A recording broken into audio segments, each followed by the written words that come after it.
Là, on est dans la partie 2. Vous voyez, hein, 10 minutes pour parler, là. Moi je parle trop, hein, je parle trop. 10 minutes pour parler, c'est pas assez pour moi. Donc je suis en train de vous dire, hein, je suis là, je ne vous dis pas oui de parler à personne et tout ça, mais mettez-vous à part. C'est pas une histoire de, voilà, c'est pas une histoire de, voilà, vous ne parlez plus et tout ça, mais soyez discret, mettez-vous à part et travaillez. Parce que vous savez, comment dire ça, les membres de vos familles là, c'est pas de leur faute hein, s'ils sont comme ça, c'est parce qu'ils vous ont vu grandir et ils ne s'en rendent pas compte que la façon dont ils vous regardent en fait, ça vous diminue. Je vous conseille de vous mettre avec des personnes qui sont capables de voir le potentiel qu'il y a en vous. Je vous conseille de marcher avec des personnes qui voient réellement le potentiel qu'il y a en vous et des personnes aussi qui ne vous jalousent pas ou qui ne se mettent pas en concurrence envers vous parce que les énergies c'est très important. Mettez-vous avec des personnes qui voient le potentiel en vous et qui ont vraiment envie de vous voir réussir. C'est important, ça va vous faire avancer. Parce que le problème souvent dans les familles, c'est que si ce n'est pas de la jalousie, c'est du mépris. C'est l'un ou l'autre. Soit on vous méprise, ou soit on vous jalouse. Je vous ai donné l'histoire avec Joseph, et je vous ai donné voilà, l'histoire avec Caïn, Abel et tout ça. Et vous remarquerez, à chaque fois, ce cas de figure-là se reproduit. Ça se reproduit à chaque fois dans les familles. Quand j'ai lu la Bible, j'ai compris ça. J'ai compris ça parce que je me dis, mais en fait, j'ai l'impression que ce problème-là, ça se reproduit à chaque fois. Je me dis, mais Seigneur, est-ce que c'est normal qu'à chaque fois, il y a tout ce souci-là entre les frères, dans les familles et tout ça? Non, c'est diabolique en fait. Il s'agit n'en voulez pas aux gens.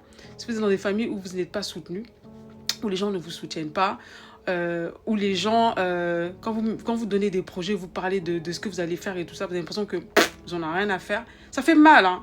Ça fait mal. Toi, tu imagines que par exemple, imagine que je sais pas, dans une famille et tu as l'impression que tout ce que tu projettes de faire, les gens même s'en fichent. Ils ne considèrent même pas ça. Tu sais, ça fait très mal, hein. Ça fait très mal. Mais ce que vous ressentez là, ça doit vous pousser à travailler dur pour y arriver. Ça doit vous pousser à travailler dur pour arriver. Et pour cela, arrêtez de vouloir prouver aux gens. Parce que le problème, c'est que souvent, les gens sont trop dans les émotions. Arrêtez de vouloir prouver aux gens que vous êtes quelque chose de quoi que ce soit. Non, vous n'arriverez à rien prouver aux gens. Restez dans votre coin et travaillez, je ne sais pas comment dire ça. Travaillez vraiment sur vous. Première des choses que vous devez faire cette année-là, comme je vous dis, mettez-vous à part. On n'a pas dit de rejeter sa famille, mais voilà, mettez-vous à part pour un moment. Ne soyez plus trop dans les distractions et tout ça et travaillez sérieusement.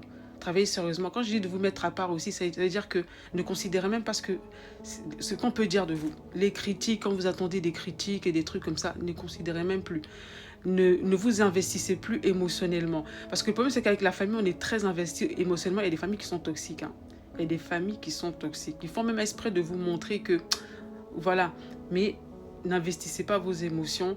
Soyez, je sais pas comment dire ça, lâchez prise en fait. Lâchez prise. Si les gens veulent chercher à vous humilier, tout ça, laissez-les vous humilier. Vous savez une chose, c'est une chose que j'ai remarqué. L'humiliation là, c'est pas mauvais. Hein. C'est une très bonne chose. Vous savez, quand les gens essaient de vous humilier ou de vous faire vous sentir mal, là, ne résistez pas. Ne leur résistez même pas. Laissez-les vous humilier. Parce que moi-même maintenant, là, celui qui veut humilier, venez, humiliez-moi, faites ce que vous voulez et tout ça. Mais sachez une chose, c'est que je vais même plus... Pourtant, moi, je résiste beaucoup, hein, parce que j'ai du caractère aussi. Mais en vérité, hein, c'est que le Seigneur m'a dit, là. Le Seigneur m'a montré quelque chose dans la parole. Vous ne comprenez pas la puissance, en fait, de quelqu'un qui se laisse humilier. Je vais vous raconter une histoire qui s'est passée dans la Bible. Il y a David, en fait, qui était chassé de son royaume, ben, vous voyez, quand Absalom a pris le pouvoir et tout ça. Et il y avait un homme qui s'est mis à l'insulter. Et les compagnons de David ont dit, oui, mais tu veux pas qu'on aille régler son compte à cet homme et tout ça, il se permet d'insulter notre roi et tout ça. David a dit, laissez-le m'insulter. S'il le fait, c'est parce que Dieu l'a permis et tout ça. Ce jour-là, David était humilié. Pourquoi humilié? Il était humilié parce que non seulement il était chassé de son royaume, mais en plus son propre fils, oh, c'est honteux, son propre fils s'est mis sur, je sais pas comment dire ça, s'est mis sur la hauteur de sa maison avec ses concubines et tout ça, et a couché avec ses concubines à la face de tout Israël. Tu t'imagines l'humiliation, et il subissait tout ça.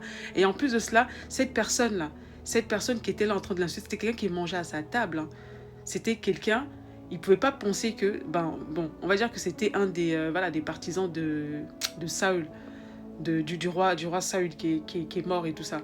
Et Cette personne est en train de l'insulter comme ça. Toi, un roi.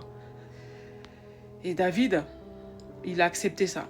Il a accepté cette humiliation-là. Et il a dit, dans son cœur, il s'est dit, si Dieu le veut, de la même façon que Dieu a permis qu'il soit humilié, de la même façon, c'est Dieu qui le relèvera. Et c'est comme ça, en fait, que vous devez voir la vie. Au bout d'un moment, n'essayez plus de prouver quoi que ce soit aux gens, en fait. Parce que souvent, on est trop impliqué émotionnellement. Moi, je vous dis un truc, les gens, des fois, vous déçoivent. Ça peut être vos parents. Ça peut être des membres de vos familles qui vous montrent dans leur comportement qu'ils ne vous accordent aucune valeur, aucune importance. Voilà. Mais souvent même, ils le font, même ils ne l'assument pas. Ils n'assument pas que vraiment, ils cherchent vraiment à vous faire du mal, tu vois. Mais moi, je vous dis une chose, laissez ces gens-là vous faire du mal, vous humilier, ne parlez même plus, ne répondez même plus. Travaillez sur vous, mettez-vous à part, mettez-vous vraiment à part. Parce que toutes ces choses-là, c'est normal, c'est fait pour vous miner. Et même, ils ne savent même pas ce qu'ils font.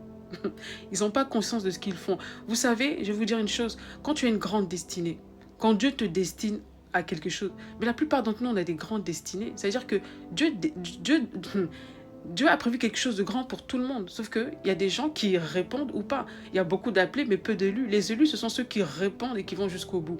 Sois un élu. Soit la personne qui dit oui Seigneur, tu m'as appelé une grande destinée, j'accepte. Beaucoup de gens, non seulement quand Dieu les appelle, ils n'y croient pas, ils sont incrédules, ils sont désobéissants, mais toi, sois obéissant. Si Dieu t'appelle à une grande destinée et que tu as répondu oui, et les gens qui sont combattus, ce sont ceux qui ont dit oui. Toi qui as dit oui là, à la destinée de Dieu, là, c'est toi qui seras combattu. Les autres ne sont pas combattus parce qu'ils n'ont pas accepté, ils n'ont pas cru à l'appel, ils sont restés à leur place. Toi, tu as accepté l'appel de Dieu, c'est pour ça que tu es combattu.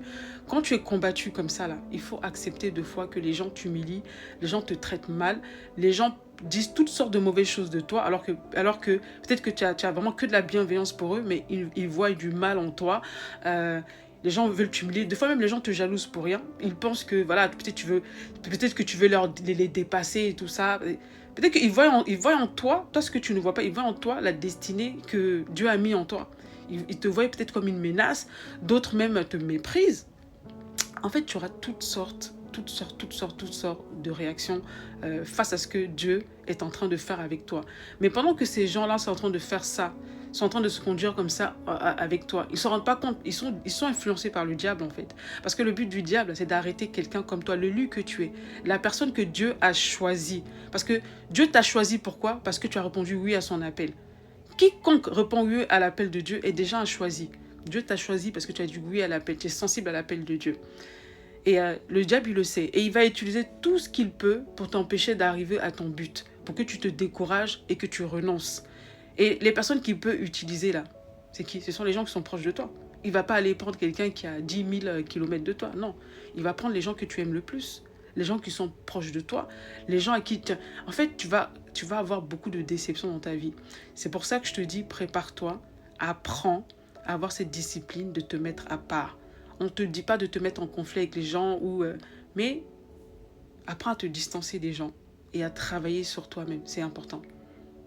Apprends à te distancer et travailler sur toi-même.